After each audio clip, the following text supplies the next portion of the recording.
little bit about the Green Hornet Touchdown Club and how long you've been involved with it.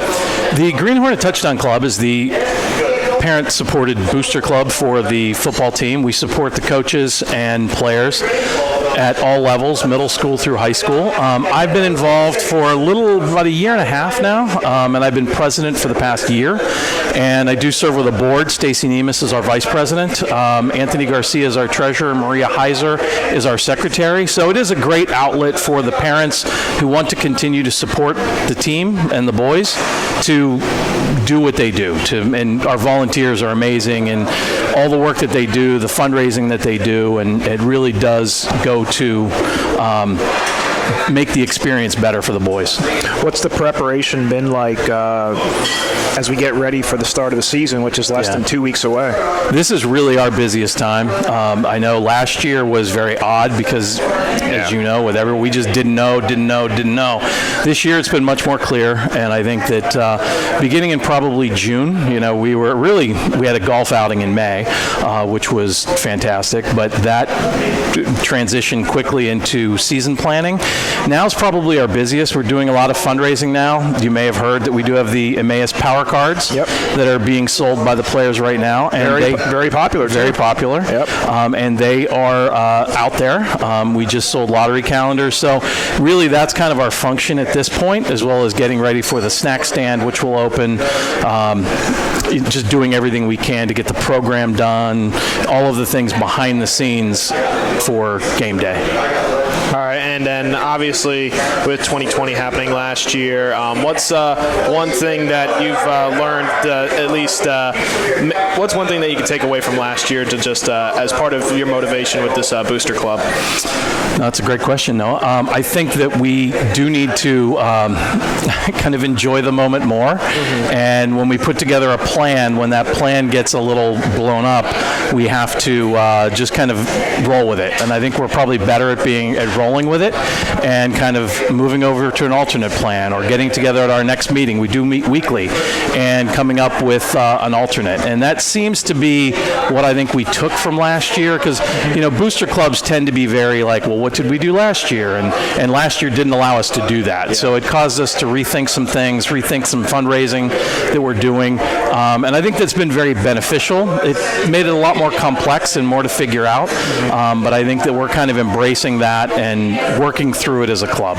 Yeah, and how does it feel now that, hopefully we get back to normal in a sort of way, but there were fans at one point, I think, last year at Emmaus. I went to one of the games, but how does it feel where it's going to be like, it should be back to full capacity at Emmaus High School? We are so excited. The field looks fantastic. We're very grateful to LVHN and the district for stepping up to finish that project. It felt like we weren't even really in it last year because you're right, we didn't have full fans, and I think we are all just so excited to have the full show of Emmaus Friday Night Football, and that's with the full snack stand, the marching band, the cheerleaders, everyone coming together to the boys really look forward to that pageantry, and I think last year that's one thing they missed. Games seemed almost more like a practice for them, and I think that they really will this year get back to what Emmaus football should feel like when they're out there. Yeah.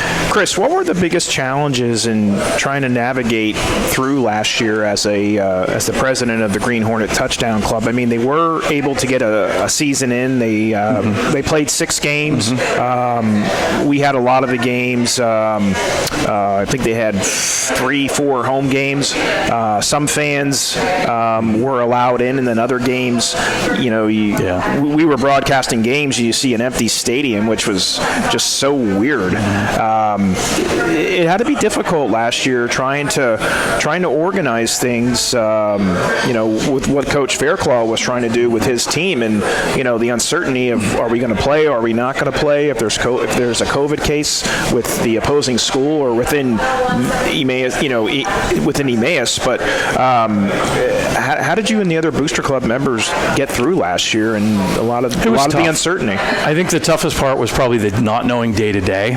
We wouldn't know on Thursday if on Friday we could have a snack stand. Right, yep. And the school district was great. They were communicating with us as quickly as they could, but there were just unknowns. And normally what we do is we place an order with Coke, we place an order with other vendors to make sure that we have the proper food there. And that was tough because we just did not have that. And so we ended up running to Costco and making purchases, and really Wendy Ashelman and Steph Hayes, who run our snack stand, they were doing most of that work. But then even we couldn't even necessarily staff it. You know, people had to be on a cleared list. They had to check in when they got there. That's normally not what we have to do. Right, yeah. And so it just made it, we had to have one person handling money. We have to have one person handling food. There were only 5 people. We normally have 15. Now, there are fewer fans, but also there's kind of a similar number of jobs to be done in a snack stand. And they really, we kind of dealt with that. And I think everyone, through communication, it was frustrating at times, I'm sure, for parents and families and fans in general, just not knowing. But I think, we got through that. And I think that's going to make us just appreciate this year that much more. You talked about some of the other members involved with the Touchdown Club. Stacy Nemus, one of them.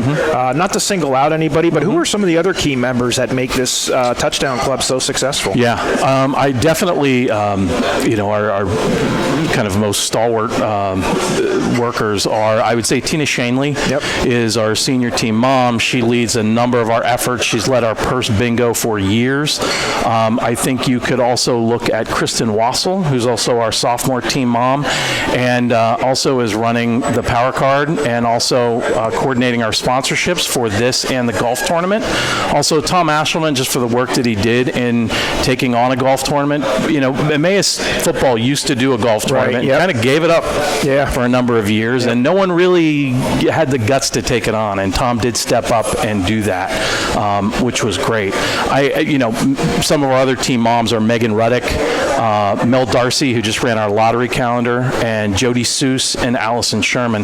The team moms end up taking a lot of the brunt. They're the ones who have to be here after practice to collect money from the players or to coordinate, who's working the chains at a particular game, a JV game or a freshman game. And that's really kind of what I note, that everyone notices what goes on Friday night, but, we're also trying to support the middle school, trying to support the freshmen, and trying to support the JV. So it kind of makes the effort. I put together a list of all of the games that we're going to have, and I think it was around 40 home games between the teams. That might be a little high. Maybe it was 30, but it definitely was like kind of shocking when you think of just the 6 home games that we have. But when you throw in JV, freshman, and middle school, it starts to ramp up pretty quickly.